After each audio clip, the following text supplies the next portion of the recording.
So hello students, my self Nikhil Kumar Yadav और आज है मोल कॉन्सेप्ट का पहला लेक्चर जिसमें हम बेसिक से स्टार्ट करेंगे और सुपर लेवल तक जाएंगे। ठीक है, तो आज के इस लेक्चर में हम सिर्फ बेसिक चीज़ें ही पढ़ेंगे। ठीक है, तो बेसिक से स्टार्ट करते हैं। मोल कॉन्सेप्ट का पहला जो हेडिंग है वो है मैटर, यानी कि मैटर किसे कहते हैं। मैटर यानी कि पदार्थ। मैटर को हिंदी में क्या बोलते हैं? पदार्थ बोलते हैं। तो सबसे पहले हम ये जानेंगे कि पदार्थ यानी कि मैटर किसे कहते हैं। ठीक है,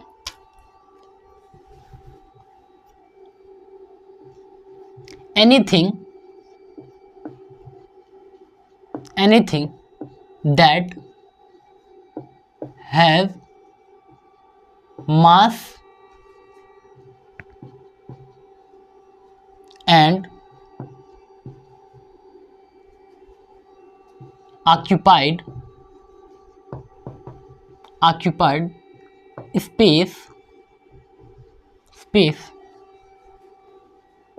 और volume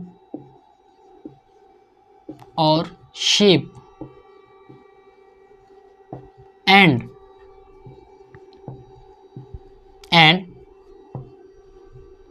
it can feel by senses is called matter। ठीक है, कोई भी चीज जिसका मास होता है, जिसका क्या होता है? मास होता है यानी कि द्रव्यमान होता है, जो स्थान घेरता है तथा उसका एक आयतन हो, आयतन या फिर कोई शेप हो और उसे हम अपने ज्ञानेंद्रियों द्वारा महसूस कर सकें। It can feel by senses, जिसे हम अपने ज्ञानेंद्रियों द्वारा महसूस कर सकें, उसे हम क्या कहते हैं? पदार्थ कहते हैं, यानी कि मैटर कहते हैं। ठीक है, anything that have mass and occupied space और वॉल्यूम और shape and it can feel by senses is called matter. For example क्या हो जाएगा? कोई भी चीज़ जैसे पेन, फॉर एग्जाम्पल क्या हो सकता है? पेन हो सकता है, क्या हो सकता है? बुक हो सकता है, कोई ह्यूमन हो सकता है, कोई इंसान हो सकता है। ह्यूमन इंसान जैसे आदित्य, मान लो कोई लड़का है तो उसका क्या है? मास होगा ना, 30 या 40 किलो का या 10 किलो का, कुछ तो मास होगा उसका, तो क्या हो गया? मैटर हो गया। ठीक, और एयर भी बोल सकते हैं, एयर ये भी मैटर में आता है, और गैस ETC। ठीक है, ये सारी चीज़ें क्या है? मैटर है। अब आपके सामने मैं एक क्वेश्चन पूछता हूँ। क्वेश्चन ये है कि जो साउंड होता है, साउंड और लाइट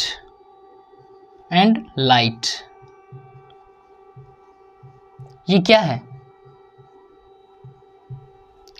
साउंड और लाइट क्या है? मैटर है या नॉन मैटर है?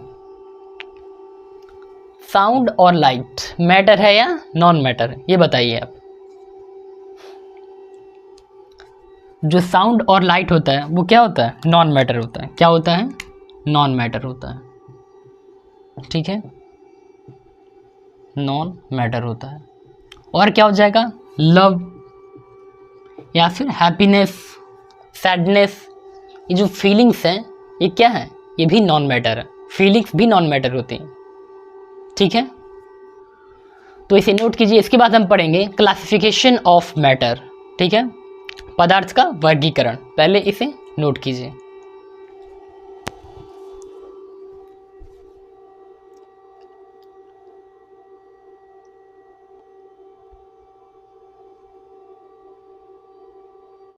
ठीक है, तो अब हम पढ़ेंगे क्लासिफिकेशन ऑफ मैटर, यानी कि पदार्थ का वर्गीकरण। देखो, क्लासिफिकेशन ऑफ जो मैटर होता है दो टाइप से होता है, एक होता है फिजिकल और एक होता है केमिकल क्लासिफिकेशन। ठीक है, तो चलो यहाँ पे देखते हैं। जब मैटर को हम दो भागों में विभाजित करेंगे, जब मैटर का हम दो टाइप करेंगे तो एक हो जाएगा हमारा मिक्सचर। क्या हो जाएगा? मिक्सचर। ठीक। और दूसरा हो जाएगा प्योर सब्सटेंस। क्या हो जाएगा? Pure substance. Pure substance. देखो मिक्सचर क्या होता है? विच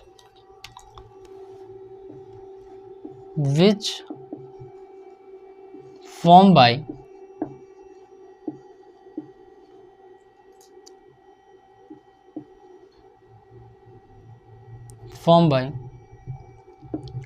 more than one type of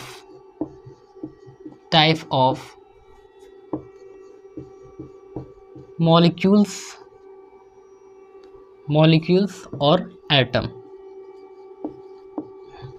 ठीक है, which form by more than one type of molecules, जो भी एक से ज़्यादा टाइप के मॉलिक्यूल्स या एटम से मिलकर बना होता है उसे क्या बोलते हैं? मिक्सचर बोलते हैं। जैसे फॉर एग्जांपल CO2 छोड़ना, नहीं ये नहीं, सॉरी, एयर हो जाएगा। क्या हो जाएगा? एयर। देखो एयर में क्या क्या है? ऑक्सीजन भी है, और क्या है? कार्बन डाइऑक्साइड भी है, और नाइट्रोजन भी है, एंड अदर गैसेस भी हैं। क्या है? अदर गैसेस भी हैं। एयर क्या हो गया? मिक्सचर हो गया। बोला which form by more than one type of molecules और एटम इज कॉल्ड मिक्सचर। उसको जैसे फॉर एग्जांपल में क्या हो जाएगा? एयर। जो हवा है, हवा में ऑक्सीजन भी होता है, कार्बन डाइऑक्साइड भी होता है, नाइट्रोजन गैस भी है, तो और भी सारी गैसेज होती हैं। तो हवा क्या है?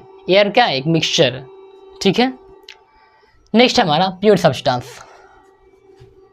इसका हम डेफिनेशन लिखेंगे, which form by only one type of atom, only one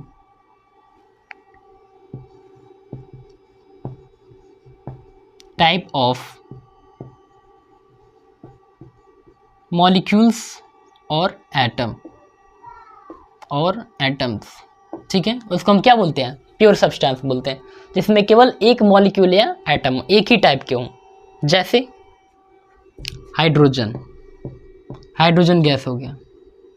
ठीक है, हाइड्रोजन में आप देखेंगे दो मॉलिक्यूल हैं, लेकिन दोनों क्या हैं? हाइड्रोजन है, यानी कि एक ही टाइप के मॉलिक्यूल या एटम है। ठीक है, एक ही टाइप के हैं। आप यहाँ पे एक और एग्जांपल अगर देखते हैं, और किसका हो जाएगा? कुछ भी, N2 हो गया। ठीक, N2 हो गया, O2 हो गया, O3 हो गया। ठीक है, एक्सेट्रा। इसमें जितने भी आप मतलब जो भी आप सब्सटेंस देख रहे हैं, इसमें क्या है? एक ही टाइप के मॉलिक्यूल या फिर एटम है। ठीक है, इसको हम क्या बोलेंगे? प्योर सब्सटेंस बोलेंगे। अब जो प्योर सब्सटेंस होते हैं ये भी दो टाइप के होते हैं। कितने टाइप के होते हैं? दो टाइप के होते हैं। पहला होता है एलिमेंट। क्या होता है? एलिमेंट। और दूसरा क्या होता है? कंपाउंड। क्या होता है? कंपाउंड। प्योर सब्सटेंस कितने प्रकार के होते हैं? दो टाइप के होते हैं। एक होता है एलिमेंट और दूसरा क्या होता है? कंपाउंड होता है। ठीक है, और जो मिक्सचर है हमारा, मिक्सचर भी दो टाइप का होता है। ठीक, एक होता है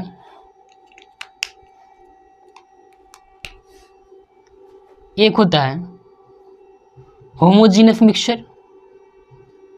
क्या होता है? Homogeneous mixture. और दूसरा होता है हेट्रोजीनस मिक्सचर। ठीक है, तो इन दोनों हेड को हम अगले स्लाइड पर लेते हैं। ठीक है, यहाँ पे जगह नहीं बचा, तो इसको नोट कीजिए। फिर हम पढ़ेंगे होमोजीनस और हेट्रोजीनस, फिर एलिमेंट और कंपाउंड के बारे में भी पढ़ेंगे। ठीक है,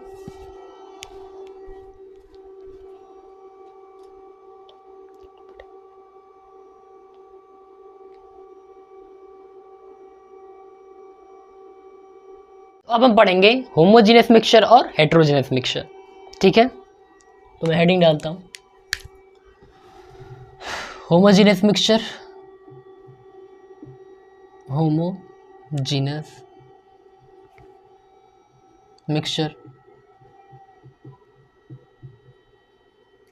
और यहाँ पे हेट्रोजीनस मिक्सचर।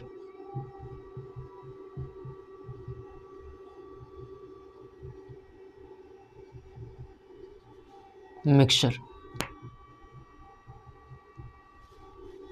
ठीक है, तो अब पहले हम ये जानेंगे कि होमोजीनियस मिक्सचर क्या होता है।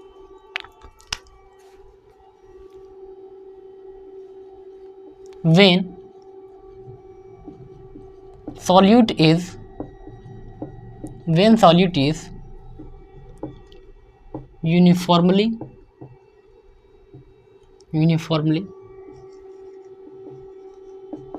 distributed in mixture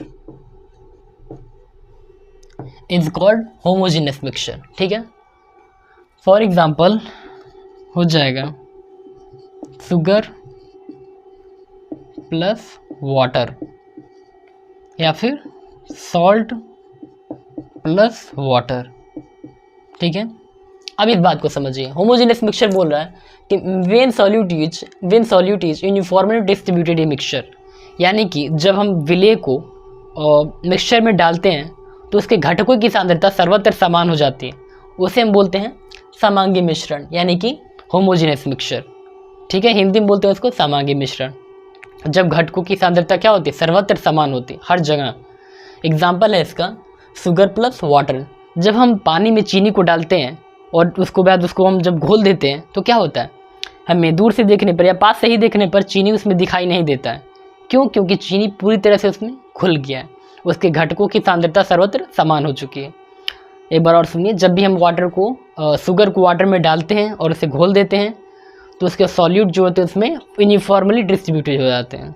ठीक है, यूनिफॉर्मली, ठीक, सब जगह एक रूप से। आप ऐसा समझ सकते हैं इसको मैं, मिक्सचर जो होता है, मिक्सचर एक जैसा दिखता है, एक जैसा दिखता है। ठीक, अगर आप पानी में चीनी डाल के घोल देते हैं तो सब एक ही जैसा दिखेगा। ठीक है, नेक्स्ट है हेटेरोजेनस मिक्सचर। इसका डेफिनेशन हो जाएगा when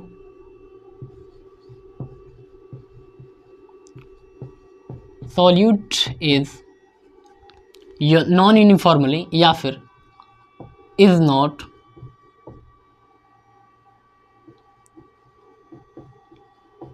uniformly distributed in mixture। ठीक है, इज कॉल्ड हेटेरोजेनस मिक्सचर। इसका एग्जांपल क्या हो जाएगा,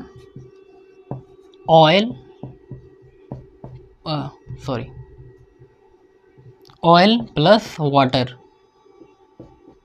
या फिर पेट्रोल प्लस वाटर। अब ये देखिए, इसमें हेटेरोजेनस मिक्सचर को आप समझिए, कह रहा है कि जब घटकों की जो सॉल्यूट होता है उसकी जो मॉलिक्यूल्स होते हैं या फिर जो एटम्स होते हैं वो वाटर में डालने पर अगर एक समान क्या होता है, उसका जो कंसंट्रेशन होता है एक समान नहीं होता है। ठीक है, अलग अलग जगह पे अलग अलग होता है।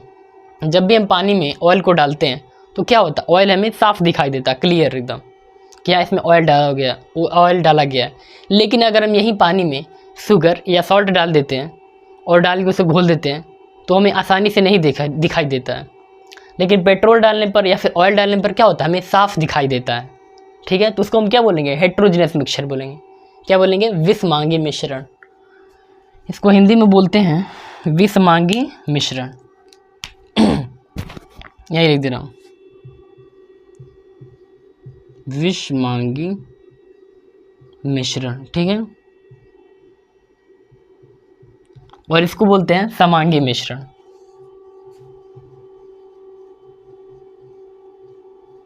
समांगी मिश्रण, इसमें जैसा कि मैंने लिखा है, जो होमोजेनियस मिक्सचर होता है वो एक जैसा दिखता है। ठीक है, पानी में अगर चीनी डाल के घोल देंगे तो एक ही जैसा दिखेगा, लेकिन जब पानी में पेट्रोल डाल के घोलेंगे तो एक जैसा नहीं दिखा। इसमें क्या होता है, इसमें मिक्सचर एक जैसा नहीं दिखता है। मिक्सचर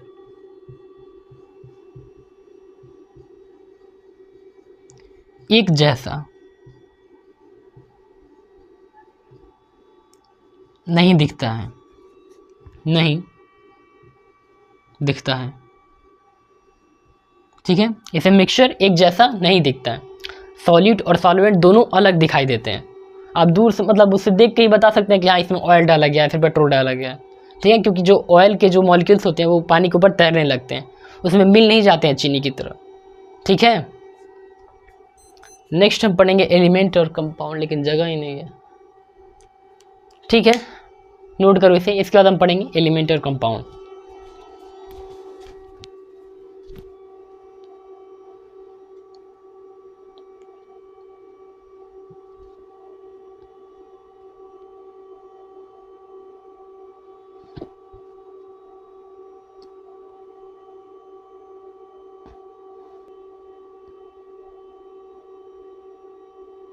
ठीक है, तो अब हम पढ़ेंगे एलिमेंट और कंपाउंड। देखो एलिमेंट किसे कहते हैं? फॉर्म बाय, इसके बारे में एक चीज जान जाओ, form by only one type of atoms, उसको हम क्या बोलते हैं? एलिमेंट बोलते हैं। जैसे हाइड्रोजन, O2, O3, ठीक है, ETC जो भी होता है form by only one type of atom, एक टाइप के एटम से मिलकर बना। हाइड्रोजन देखो एक ही टाइप के atom, hydrogen hydrogen, oxygen oxygen, इसमें ऑक्सीजन 3 बार है, तो इसमें एक ही टाइप के एटम से मिलकर बना होगा, उसको हम बोलते हैं एलिमेंट, ठीक है। कंपाउंड क्या होता है? Form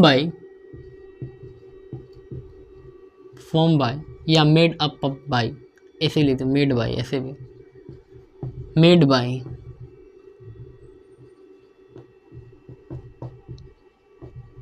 different type of atoms, ठीक है, डिफरेंट टाइप्स ऑफ एटम से मिलकर बना होता है, उसे हम बोलते हैं कंपाउंड। जैसे CO2, ठीक है, CO2 में क्या है? किससे किससे मिलकर बना है? कार्बन से मिलकर बना था, ऑक्सीजन से मिलकर बना है, ठीक है, तो ये क्या हो गया? कंपाउंड हो गया, ठीक है। और कुछ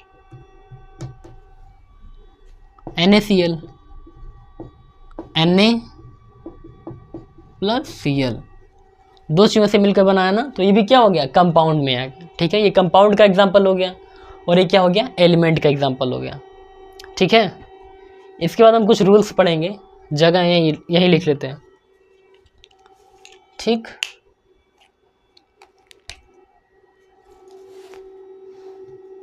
रूल्स नंबर 1, रूल्स 1 क्या है? Mass of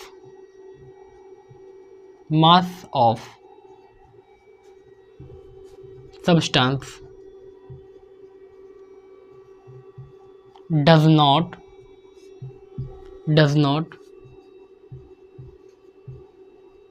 depend upon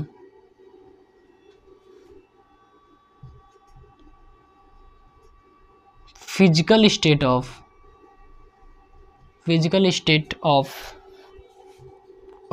matter,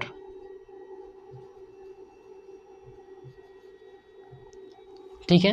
किसी भी पदार्थ का जो द्रव्यमान होता है या फिर किसी भी सब्सटेंस का जो मास होता है वो उस पदार्थ की भौतिक अवस्था पर निर्भर नहीं करता है, ठीक है। किसी भी मास का जो सब्सटेंस होता है उसके फिजिकल स्टेट पे डिपेंड नहीं करता। नहीं समझे? समझा रहे हैं। देखो फॉर एग्जाम्पल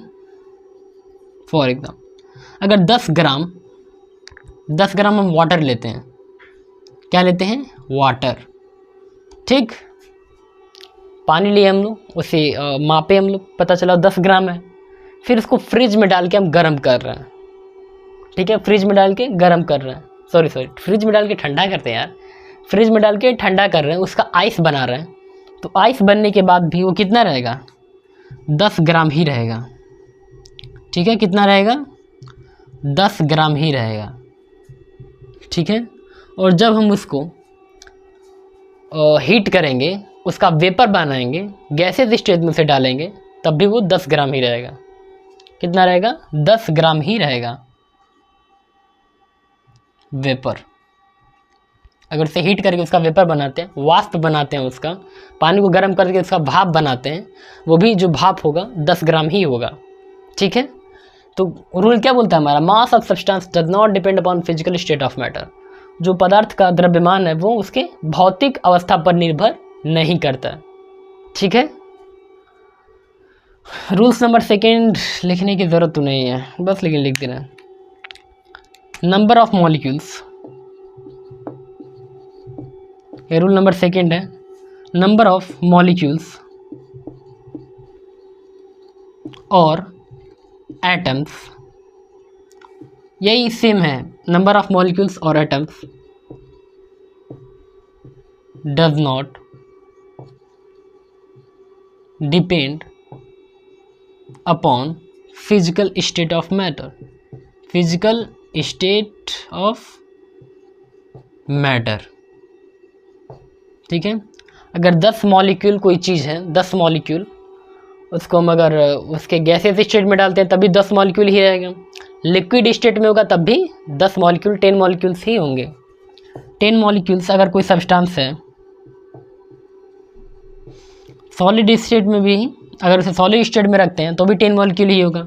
अगर उसे हम लिक्विड वाले स्टेट में लाते हैं, उसका लिक्विड बनाते हैं, तब भी 10 मॉलिक्यूल ही रहेगा। और अगर उसे गैसियस स्टेट में बनाते हैं, गैसियस स्टेट में ले आते हैं, तभी वो कितना रहेगा? 10 मॉलिक्यूल्स ही रहेंगे। ठीक है,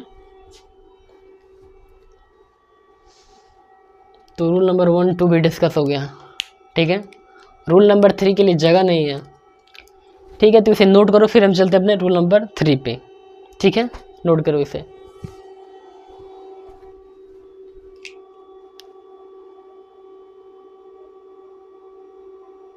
रूल नंबर 3 क्या कहता है? रूल नंबर 3, ठीक है, रूल नंबर 3 में है volume of substance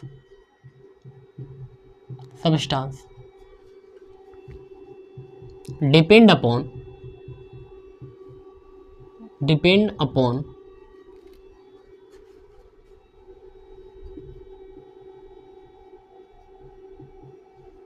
physical state of matter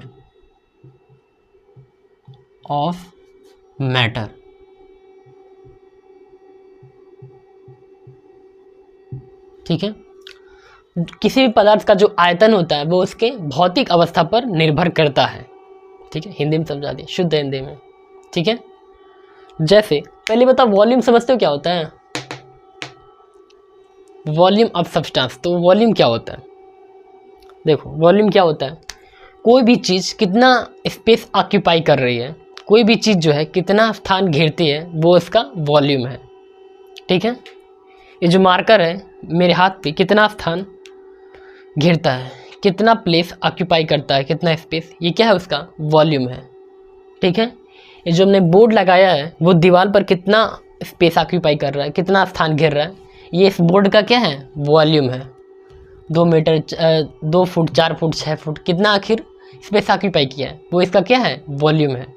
ठीक है, रूल नंबर 3 ये कह रहा है किसी भी पदार्थ का जो आयतन होता है वो उसके भौतिक अवस्था पर निर्भर नहीं करता है। किसी भी सब्सटेंस का जो वॉल्यूम होता है वो उसके फिजिकल स्टेट पे डिपेंड नहीं करता है। जैसे वही फेमस एग्जांपल लेते हैं वाटर का। मान लो एक गिलास पानी ले लिए। ठीक है, क्या ले लिए? एक गिलास पानी।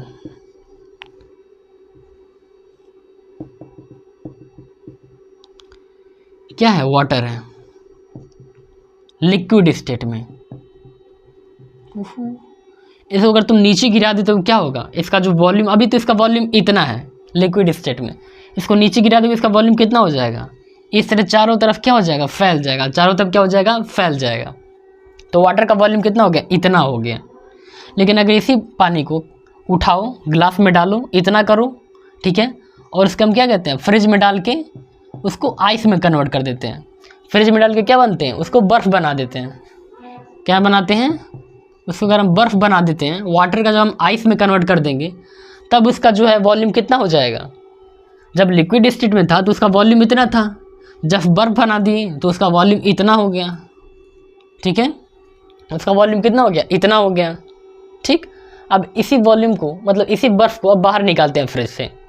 ठीक है, और धूप में रख देते हैं। धूप में नहीं यार, किसी चीज़ पर रख के अगर उसको गर्म करते हैं। ठीक है, क्या करते हैं? किसी चीज़ पे रख के जब उसको हम गर्म करेंगे ये मान लो आग है, कुछ है, ठीक है। किसी भी चीज़ पे जब रख के उसको गर्म करेंगे तो क्या होगा,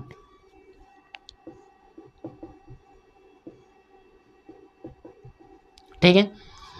अभी ये पानी लिक्विड स्टेट में था तो इसका वॉल्यूम इतना था, जब से हमने आइस बनाया, बर्फ़ बनाया, तो इसका जो वॉल्यूम है छोटा हो गया, कम हो गया। पहले ज़्यादा था, वॉल्यूम कम हो गया। अब जब हम इसको गर्म कर रहे हैं, ठीक है, क्या कर रहे हैं, गर्म कर रहे हैं, इसको वेपर में कन्वर्ट कर रहे हैं। जब हम आइस का यानी जब पानी को हम भाप में बदल रहे हैं तो क्या हो रहा है, उसका चारों तरफ उसका जो गैस है फैल गया, ऐसे धुआं धुआं हो गया चारों तरफ। धुआं धुआं नहीं, मतलब गैस, क्या कहते हैं उसको, वाष्प, ठीक है, वाष्प बन गया तो चारों तरफ ऐसे फैल जाएगा।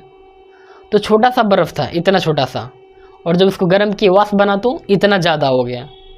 अब उसका वॉल्यूम कितना हो गया, इतना हो गया। पहले वॉल्यूम इतना था जब वाटर लिक्विड, जब वाटर आइस स्टेट में था, जब आइस बना था, सॉलिड स्टेट में था, आइस था, तो इतना वॉल्यूम था।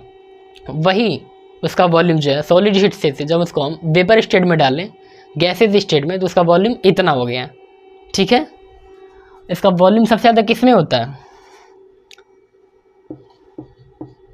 वॉल्यूम सबसे ज़्यादा किस में था, गैसियस स्टेट में। गैसियस स्टेट में इसका वॉल्यूम सबसे ज़्यादा था, और उससे ज़्यादा, उससे कम किस में था, वाटर में, जब लिक्विड स्टेट में था, लिक्विड स्टेट में। और उससे कम किस में था, सॉलिड में। सॉलिड में सबसे कम उसका वॉल्यूम रहेगा। सबसे कम वॉल्यूम किस में रहेगा, सॉलिड में। Less volume, less volume. इसमें गैसियस स्टेट में क्या रहेगा, मोर वॉल्यूम। सबसे ज़्यादा वॉल्यूम किसी भी चीज़ का गैसियस स्टेट में होता है, ठीक है। वही पानी जब इतना था, बर्फ़ का टुकड़ा था, उसी को भाप बनाए, भाप बना तो इतना ज़्यादा हो गया, तो उसका वॉल्यूम बढ़ गया, उसका आयतन क्या हुआ, बढ़ गया, ठीक। और इसी को जब दोबारा समेट लेते हैं तो कम हो जाता है। तो वही रूल नंबर 3 बोला है कि volume of substance depend upon physical state of matter. जो भी सब्सटेंस का, जो भी पदार्थ का आयतन होता है वो उसके भौतिक अवस्था पर निर्भर करता है, ठीक है। नोट करो इसे।